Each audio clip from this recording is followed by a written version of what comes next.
Good morning बच्चों।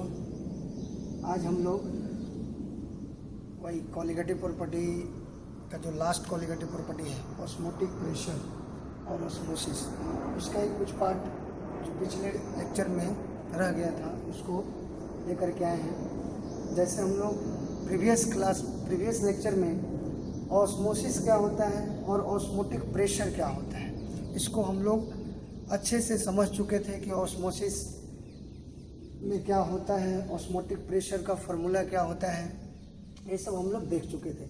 आज osmotic pressure की बेसिस पर सॉल्यूशन को हम लोग तीन तरह के सॉल्यूशन यहाँ पर सॉल्यूशन तीन टाइप के हो सकते हैं on the basis of osmotic pressure. Osmotic pressure के आधार पर सॉल्यूशन को तीन कैटेगरी में हम लोग डिवाइड कर सकते हैं। जैसे फर्स्ट है isotonic solution. What do you mean by isotonic solution? क्या होते हैं आइसोटोनिक सॉल्यूशन? तो आइसोटोनिक सॉल्यूशन वैसे दो सॉल्यूशन जिनका ऑस्मोटिक प्रेशर क्या होना चाहिए, सेम होना चाहिए। When two solution having same osmotic pressure at a given temperature is called isotonic solution. Isotonic solution क्या होते हैं? वैसे दो सॉल्यूशन जिनका ऑस्मोटिक प्रेशर क्या होना चाहिए, सेम होना चाहिए। वैसे सॉल्यूशन को हम लोग क्या बोलते हैं, आइसोटोनिक सॉल्यूशन। तो आइसोटोनिक सॉल्यूशन हमें समझ में आ गया। अब जैसे बोल रहा है कि आइसोटोनिक अगर सॉल्यूशन हमारे पास है, दो सॉल्यूशन है, दोनों का ऑस्मोटिक प्रेशर सेम है और उन दोनों सॉल्यूशन को अगर सेमी परमिएबल मेम्ब्रेन से अगर सेपरेट कर दे, जैसे पिछले वीडियो में हम लोग देखे थे, पिछले लेक्चर में देखे थे, तो अगर उसको सेमी परमिएबल मेम्ब्रेन से सेपरेट कर दे, किसको, आइसोटोनिक सॉल्यूशन को, तो दोनों साइड के प्रेशर सेम है, तो वहाँ पर क्या ऑस्मोसिस होगा? नहीं, उस केस में ऑस्मोसिस स्टॉप रहेगा। तो अगर कोई पूछे कि आइसोटोनिक सॉल्यूशन है हमारे पास, तो क्या इसमें ऑस्मोसिस प्रोसेस होगा? तो नहीं होगा, क्योंकि दोनों सॉल्यूशन का क्या है, प्रेशर सेम है, और इसलिए वहाँ पर ऑस्मोसिस प्रोसेस नॉट अकर। अब सेकेंड है हाइपोटोनिक सॉल्यूशन। ये क्या होता है? हाइपोटोनिक सॉल्यूशन जो होता है, इसमें फर्स्ट सॉल्यूशन का ऑस्मोटिक प्रेशर क्या होगा, कम होगा सेकेंड से। तो यहाँ पर पाई 1 और पाई 2 हमारा ऑस्मोटिक प्रेशर है। सॉल्यूशन 1 का ये है, सॉल्यूशन 2 का ये है। दो सॉल्यूशन हम लोग कंसिडर किए, सॉल्यूशन 1 और ये सॉल्यूशन 2 का ऑस्मोटिक प्रेशर है। यहाँ भी वैसे ही है। तो अगर दोनों सॉल्यूशन का ऑस्मोटिक प्रेशर सेम है तो आइसोटोनिक सॉल्यूशन। अगर सॉल्यूशन 1 का ऑस्मोटिक प्रेशर लेस देन है सॉल्यूशन 2 से, तो कैसा सॉल्यूशन कहलाएगा, हाइपोटोनिक सॉल्यूशन। अगर फर्स्ट सॉल्यूशन का osmotic pressure greater than solution 2 है, osmotic pressure of solution 2, then this type of solution is called hypertonic solution. तो हाइपरटोनिक सॉल्यूशन में फर्स्ट सॉल्यूशन का ऑस्मोटिक प्रेशर ग्रेटर होगा सेकेंड के osmotic pressure से। Hypotonic solution में क्या होगा, फर्स्ट सॉल्यूशन का ऑस्मोटिक प्रेशर लेस देन होगा सेकेंड सॉल्यूशन के ऑस्मोटिक प्रेशर से। और आइसोटोनिक सॉल्यूशन में क्या होगा, दोनों सॉल्यूशन का ऑस्मोटिक प्रेशर क्या होगा, सेम होगा। और ये बात ध्यान रखना है कि आइसोटोनिक सॉल्यूशन के केस में ऑस्मोसिस प्रोसेस नहीं होगा। हाइपोटोनिक ये तीन तरह के सॉल्यूशन है। ऑस्मोटिक प्रेशर के बेसिस पर सॉल्यूशन को तीन टाइप में कैटेगराइज किया गया है। तीनों के बारे में हम लोग देख लिए। और यहाँ पर एक चीज और देखते हैं, ऑस्मोसिस तो हम लोग पिछले लेक्चर में देखे थे, और ऑस्मोटिक प्रेशर का फार्मूला भी हम लोग वहाँ पर डिस्कस किए थे। क्या होता है formula, pi equal to CRT, ये फार्मूला आया था हमारा। पाई से हम लोग ऑस्मोटिक प्रेशर को डिनोट करते हैं। तो ऑस्मोसिस प्रेशर, अब यहाँ पर देखो रिवर्स ऑस्मोसिस लिखा हुआ RO, इसको शॉर्ट में क्या बोलते हैं, RO। तो रिवर्स ऑस्मोसिस क्या है, तो रिवर्स ऑस्मोसिस जो होता है ऑस्मोसिस प्रोसेस का जस्ट अपोजिट प्रोसेस है। मतलब अगर ऑस्मोसिस में क्या होता था, जो हम लोग डायग्राम डिस्कस किए थे उसमें एक साइड हम लोग क्या लेते थे, प्योर सॉल्वेंट लेते थे, दूसरी साइड एक सॉल्यूशन लेते थे। और ऑस्मोसिस में क्या होता है, जब ऑस्मोसिस में क्या होता है, सॉल्वेंट के पार्टिकल्स सेमी परमिएबल मेम्ब्रेन के थ्रू क्या होते हैं, सॉल्यूशन की तरफ मूव करते हैं। Movement of solvent, pure solvent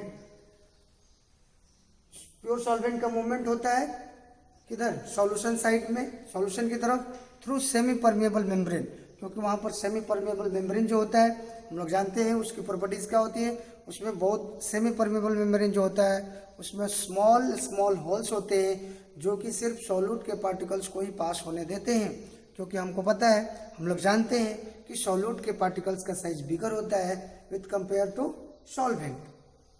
तो ऑस्मोसिस में सॉल्वेंट के पार्टिकल्स प्योर सॉल्वेंट से सॉल्यूशन की तरफ मूव करते थे, ठीक है। लेकिन यहाँ पर क्या होगा, ऑस्मोसिस में क्या होगा, रिवर्स ऑस्मोसिस में क्या होगा, उल्टा प्रोसेस होगा। इट मीन्स यहाँ पर सॉल्वेंट के पार्टिकल्स, सॉल्वेंट के मॉलिक्यूल्स का मूवमेंट यहाँ भी होगा, बट किधर से, सॉल्यूशन साइड से प्योर सॉल्वेंट की तरफ, मतलब reverse osmosis is just opposite process of osmosis. हम ऐसे बोल सकते हैं कि रिवर्स ऑस्मोसिस क्या है, जस्ट अपोजिट प्रोसेस है किसका, ऑस्मोसिस का। तो हम लोग ऑस्मोसिस में देखे कि कंटिन्यूअस फ्लो या मूवमेंट होता था प्योर सॉल्वेंट से सॉल्वेंट पार्टिकल्स का सॉल्यूशन साइड में, और जब सॉल्यूशन साइड के तरफ, जब सॉल्यूशन के तरफ हम लोग एक पिस्टन लगा करके जब एक एक्सटर्नल फील्ड एक्सर्ट, एक एक्सटर्नल प्रेशर एक्सर्ट करते थे, क्यों करते थे, क्योंकि इस मूवमेंट को, सॉल्वेंट का जो पार्टिकल का मूवमेंट है, इस मूवमेंट को रोका जा सके, और उसी अप्लाइड एक्सटर्नल प्रेशर को हम लोग ऑस्मोटिक प्रेशर बोलते थे। अगर तो ऑस्मोटिक प्रेशर जो होता है एक ऐसा प्रेशर होता है जिस समय ऑस्मोसिस क्या होता है, जस्ट स्टॉप, एक ऐसा प्रेशर जिस प्रेशर पर ऑस्मोटिक प्रेशर, जिस प्रेशर पर ऑस्मोसिस प्रोसेस क्या हो जाता है, रुक जाता है। अब यहाँ सोचो, अगर अप्लाइड जो प्रेशर हम पिस्टन के थ्रू लगा रहे हैं सॉल्यूशन के ऊपर, अगर उस प्रेशर को बढ़ाया जाए, जिस समय ऑस्मोटिक प्रेशर पर क्या हो रहा है, ऑस्मोटिक प्रेशर पर क्या हो रहा है, मूवमेंट सॉल्वेंट का रुक जा रहा है, किधर से, सॉल्वेंट से सॉल्यूशन के साइड में जो मूवमेंट था, मतलब ऑस्मोसिस रुक जाता है। लेकिन अगर मान लो अप्लाइड प्रेशर ग्रेटर देन कर दिए, लार्जर देन, इससे लार्जर देन ऑस्मोटिक प्रेशर, अगर ऑस्मोटिक प्रेशर से भी ज़्यादा प्रेशर सॉल्यूशन के ऊपर एक्सर्ट किया जाएगा तो सॉल्यूशन के अंदर जो सॉल्वेंट के पार्टिकल्स हैं वो मूव करके किधर जाएंगे, प्योर सॉल्वेंट की तरफ, ओके, प्योर सॉल्वेंट की तरफ। और इसी फिनोमेना को हम लोग रिवर्स ऑस्मोसिस के नाम से जानते हैं। और रिवर्स ऑस्मोसिस का यूज कहाँ करते हैं, डिसेलिनेशन ऑफ सी वाटर। जैसे सी वाटर जो होता है, हमें पता है कि सी वाटर में क्या होता है, बहुत सारे मिनरल्स मिक्स होते हैं, नमक, सॉल्ट होते हैं, तो वो पीने योग्य तो होता नहीं है, तो उसको पीने योग्य बनाने के लिए, उसको पीने योग्य बनाने के लिए वहाँ पर यही प्रोसेस यूज किया जाता है, रिवर्स ऑस्मोसिस प्रोसेस ही वहाँ पर इस्तेमाल किया जाता है। कैसे, उसको डायग्राम से हम लोग समझेंगे, तो तब तक इस वीडियो को पॉज करके आप इसको नोट डाउन कर लीजिए।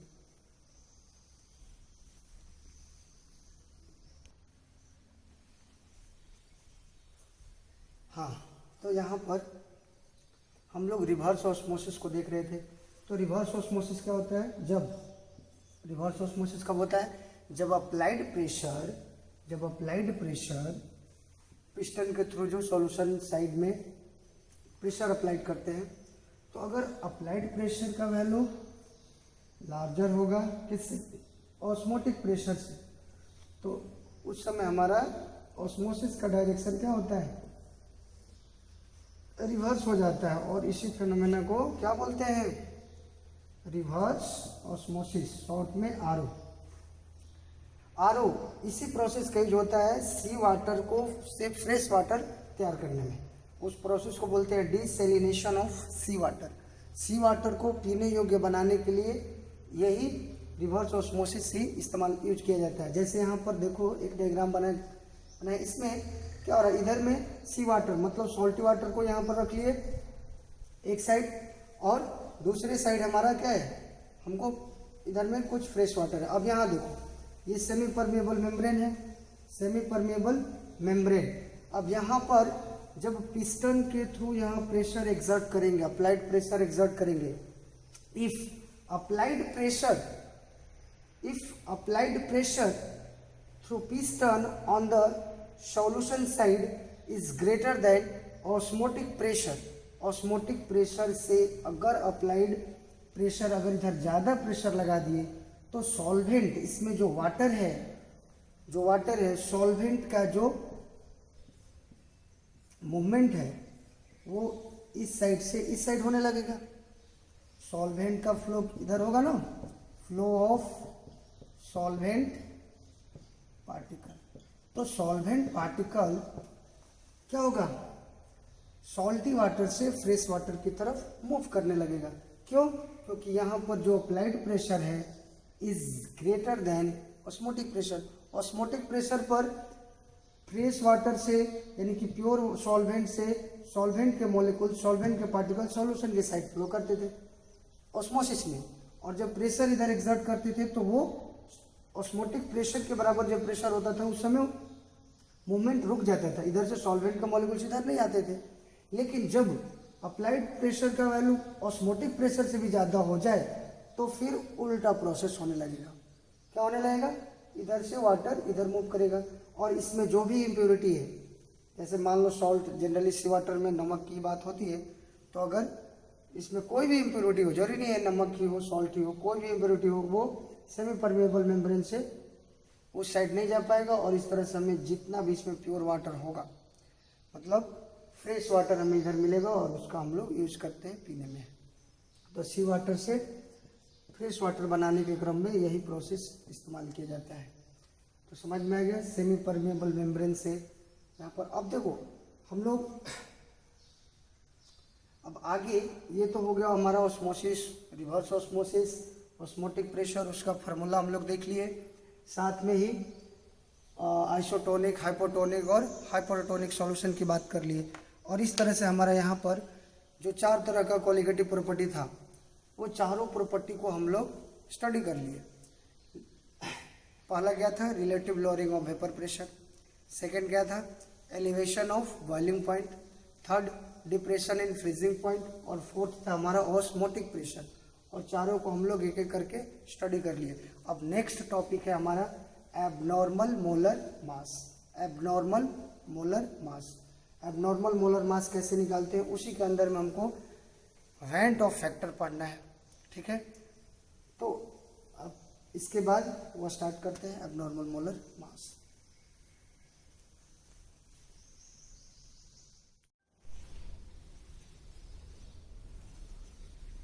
हाँ, तो अब हम लोग एबनॉर्मल मोलर मास स्टडी करने जा रहे हैं। इससे पहले जो हम लोग 4 कोलिगेटिव प्रॉपर्टी था उसको देख चुके हैं। अब यहाँ पर एबनॉर्मल मोलर मास क्या होता है ये समझना है।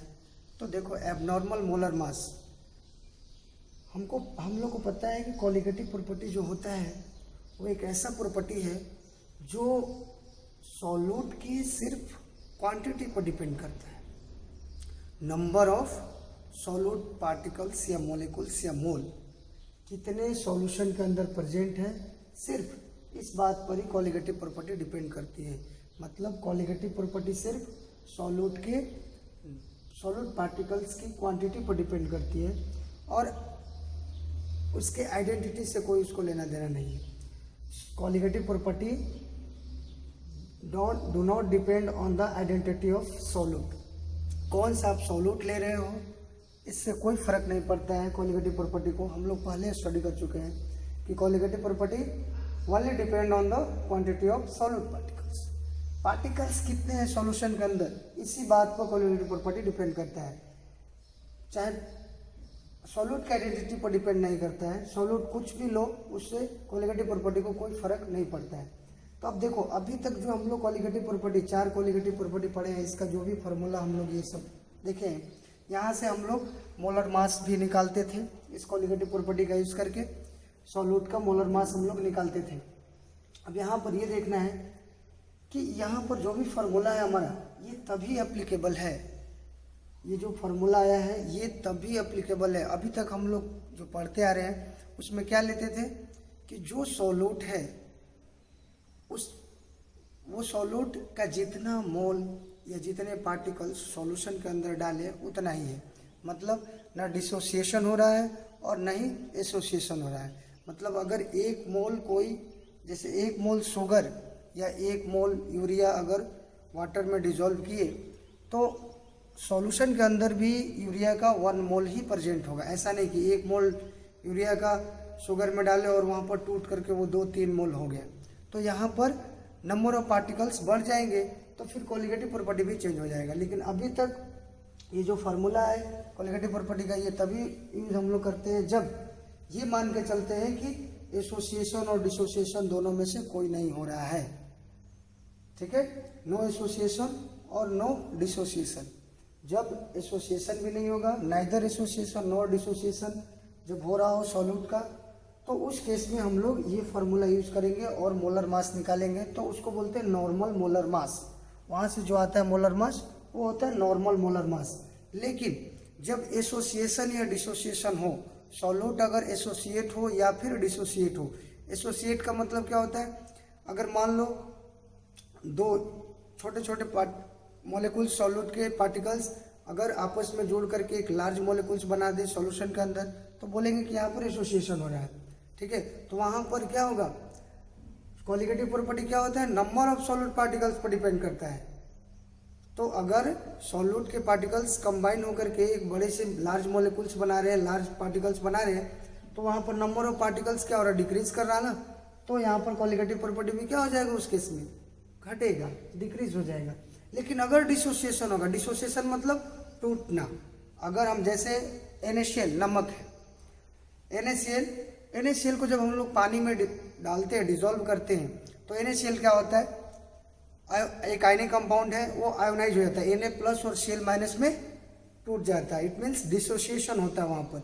तो 1 मोल अगर NaCl वाटर में डिजोल्व करते हैं तो वो टूट करके आयोनाइज हो करके Na+ और Cl- 2 आयन देता है। तो वहाँ पर 1 मोल NaCl डाले, लेकिन सॉल्यूशन के अंदर वो क्या होगा, डिसोसिएट होकर के सॉल्यूट के 2 मोल मिले। तो यहाँ पर क्या हो रहा है, सॉल्यूट का क्वांटिटी क्या हो रहा है, इंक्रीज कर रहा है ना, बढ़ रहा। क्वांटिटी ऑफ सॉल्यूट पार्टिकल्स बढ़ गए। पहले NaCl एक ही था, 1 ही मोल, अब Na+ और Cl- नंबर ऑफ पार्टिकल्स अब क्या हो गए, 2 हो गए।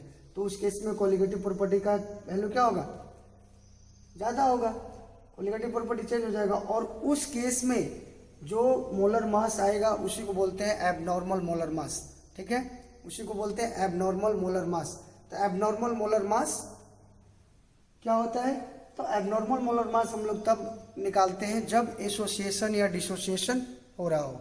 और एसोसिएशन और डिसोसिएशन कब होता है, जब एज ए सॉल्यूट हमारा कोई इलेक्ट्रोलाइट हो। इलेक्ट्रोलाइट मीन्स जिसको वाटर में डालने पर एसोसिएशन या डिसोसिएशन हो।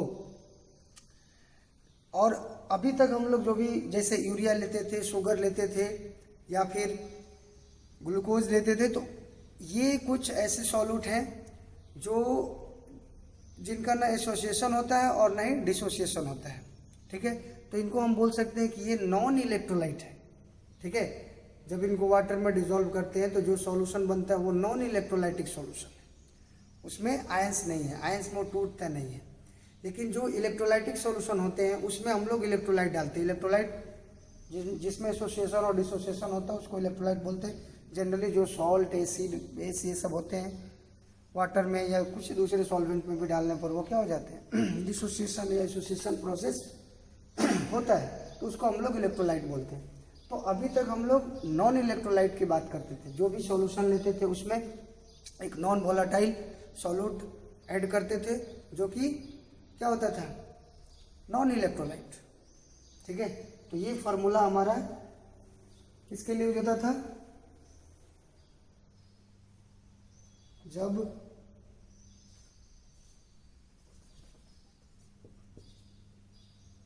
In case of non electrolyte, जब नॉन इलेक्ट्रोलाइट होते थे, जैसे like non electrolyte solute like urea, glucose, sugar etcetera. तो जब यूरिया, ग्लूकोज या शुगर ये सब अगर हमारा एज अ सॉल्यूट अगर सॉल्यूशन के अंदर है तो ये नॉन इलेक्ट्रोलाइट होते हैं, मतलब ये इनमें इनका एसोसिएशन डिसोसिएशन नहीं होता है। अगर एक मोल अगर शुगर अगर पानी में डालते हैं तो वो अंदर में भी 1 मोल ही रहेगा, ठीक है। वो वहाँ पर नंबर ऑफ पार्टिकल्स शुगर के बढ़ेंगे नहीं, घटेंगे नहीं, ठीक है। तो इस केस में हम लोग ये फार्मूला यूज कर सकते हैं, ठीक है, ये फार्मूला यूज करते हैं। बट यहाँ से जो मास आता है उसको बोलते हैं नॉर्मल मोलर मास सॉल्यूट का। लेकिन एबनॉर्मल क्या होता है, जब एसोसिएशन डिसोसिएशन होता है। थोड़ा सा इसको और आगे समझते हैं। जैसे कि मान लो ये हमारा एक बीकर है, ठीक है, और इसमें हमारा प्योर सॉल्वेंट वाटर,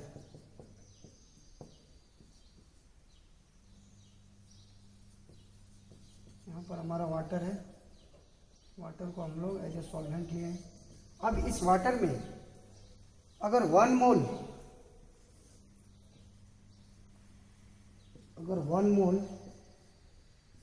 शुगर अगर इसमें ऐड करते हैं, 1 मोल अगर शुगर ऐड करते हैं तो ये हमारा क्या बन जाएगा, सॉल्यूशन। जब सॉल्यूशन बनेगा तो 1 मोल शुगर यहाँ पर जब ऐड करें तो ये सॉल्यूशन के अंदर भी शुगर का 1 मोल ही रहेगा। मतलब नंबर ऑफ सॉल्यूट पार्टिकल्स जितना हम लोग डाल रहे हैं उतना ही सॉल्यूशन के अंदर भी मिलेगा। 1 मोल डाल रहे हैं तो 1 ही मोल शुगर अंदर में रहेगा। लेकिन क्यों, क्योंकि ये नॉन इलेक्ट्रोलाइट है, नॉन इलेक्ट्रोलाइट है, नो डिसोसिएशन नो एसोसिएशन, ठीक है। इसका क्या होगा, नॉन इलेक्ट्रोलाइट किसको बोलते हैं, नाइदर डिसोसिएशन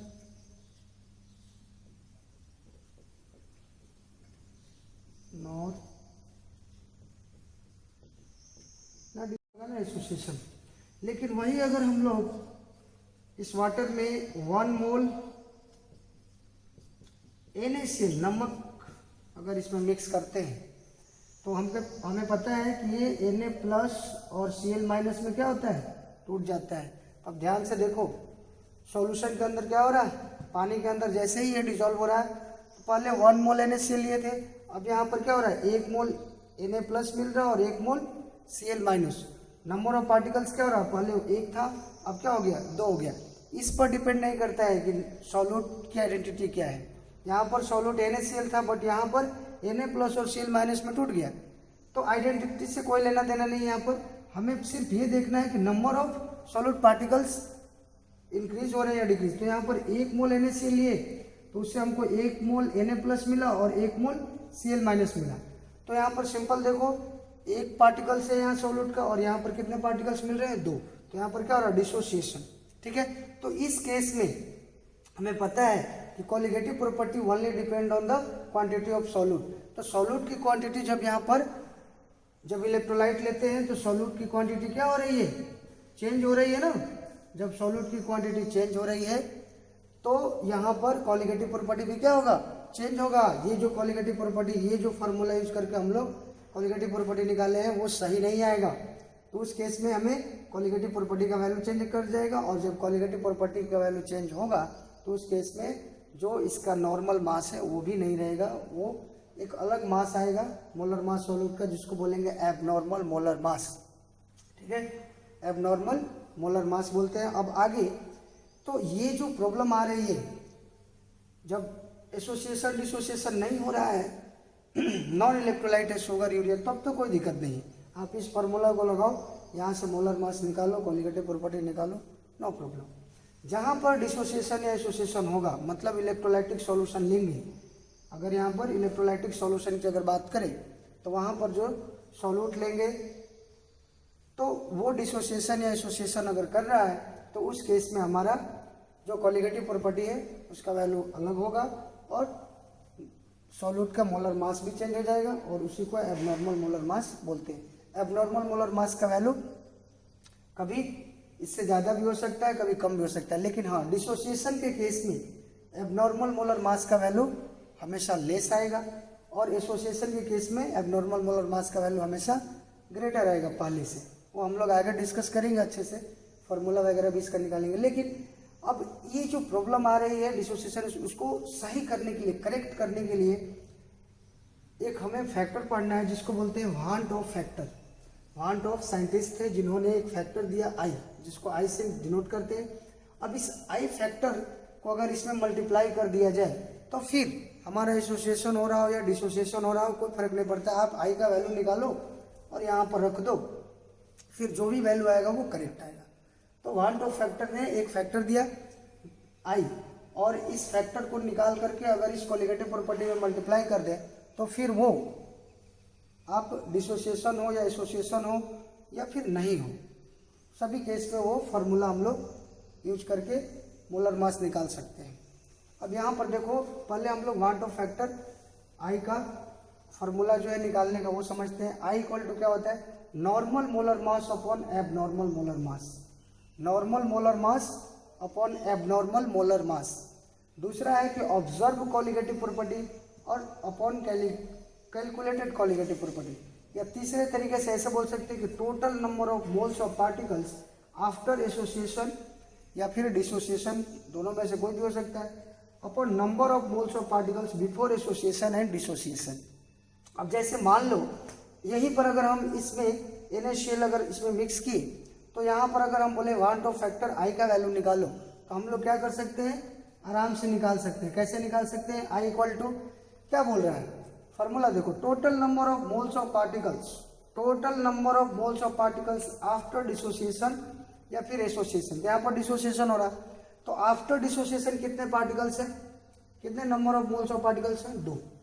देखो एक मोल इसका एक मोल इसका तो 2, और नीचे में number of moles of particles before association और डिसोसिएशन। तो बिफोर एसोसिएशन और डिसोसिएशन कितना मोल इसके लिए थे, 1 मोल। तो यहाँ पर आई का वैल्यू कितना आ गया, 2/1। इस तरह से हम वांट ऑफ फैक्टर आई का वैल्यू निकाल सकते हैं। ठीक है, अब यहाँ पर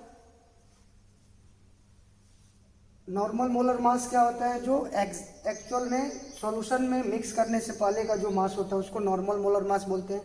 एबनॉर्मल मोलर मास जब सॉल्यूशन के अंदर ये इलेक्ट्रोलाइट जाता है तो डिसोसिएशन या एसोसिएशन होने के बाद जो उसका मोलर मास आता है उसको बोलते हैं abnormal molar mass. Abnormal molar mass का वैल्यू कम भी हो सकता है, ज़्यादा भी हो सकता है। कम कब होता है, डिसोसिएशन के केस में, और एसोसिएशन के केस में क्या होता है, 2 मॉलिक्यूल्स, 2 पार्टिकल्स जोड़ करके बड़े मॉलिक्यूल्स बनाते हैं तो स्वाभाविक है वहाँ पर एबनॉर्मल मोलर मास का वैल्यू क्या होगा, नॉर्मल मोलर मास से ज़्यादा होता है। तब यहाँ देखो, मोलर मास के टर्म में अगर आई को डिफाइन करना हो तो क्या होता है, नॉर्मल मोलर मास के ऊपर लिखते हैं अपॉन एबनॉर्मल मोलर मास। अब यहाँ पर जो भी कोलिगेटिव प्रॉपर्टी होता है उसके साथ कोलिगेटिव प्रॉपर्टी, जो कोलिगेटिव प्रॉपर्टी हमारा है उसका अगर मोलर मास के साथ अगर रिलेशन देखा जाए तो इन्वर्सली रिलेशन होता है। कैसे देख सकते हैं यहाँ पर, जो हम लोग निकालते थे मोलर मास, जैसे यहाँ पर देखो मोलालिटी क्या होता है, moles, moles of solute upon weight of solvent KG में लेते थे। अब यहाँ पर अगर मोल्स ऑफ सॉल्यूट का फॉर्मूला अगर लिख दे तो क्या होगा, weight of solute upon molar mass of solute. तो मोलर मास क्या आएगा, नीचे आएगा ना। जब इसको अगर ऐसे अगर लिख दे,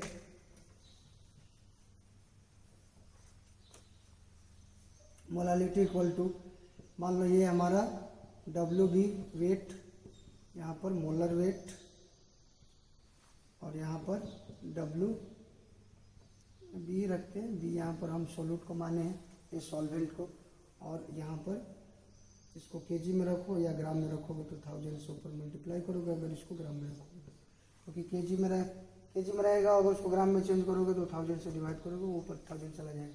तो यहाँ पर आप देख सकते हो, उसी तरह इसका भी होता है, इसका भी फार्मूला लिखोगे तो यहाँ पर दिखेगा कि जो मोलर मास है और कोलिगेटिव प्रॉपर्टी है, तो कोलिगेटिव प्रॉपर्टी Cp और मोलर मास में कैसा रिलेशन होता है, molar mass of solute, solute के मोलर मास और कोलिगेटिव प्रॉपर्टी में कैसा रिलेशन होता है, इनवर्स रिलेशन होता है। ठीक है, कैसा होता है, इनवर्स रिलेशन होता है। तो यहाँ पर ऑब्जर्व कोलिगेटिव प्रॉपर्टी और कैलकुलेटेड कोलिगेटिव प्रॉपर्टी क्या होता है? ऑब्जर्व कोलिगेटिव प्रॉपर्टी जो होता है वो एक्सपेरिमेंटली डिसाइड होता है, एक्सपेरिमेंटली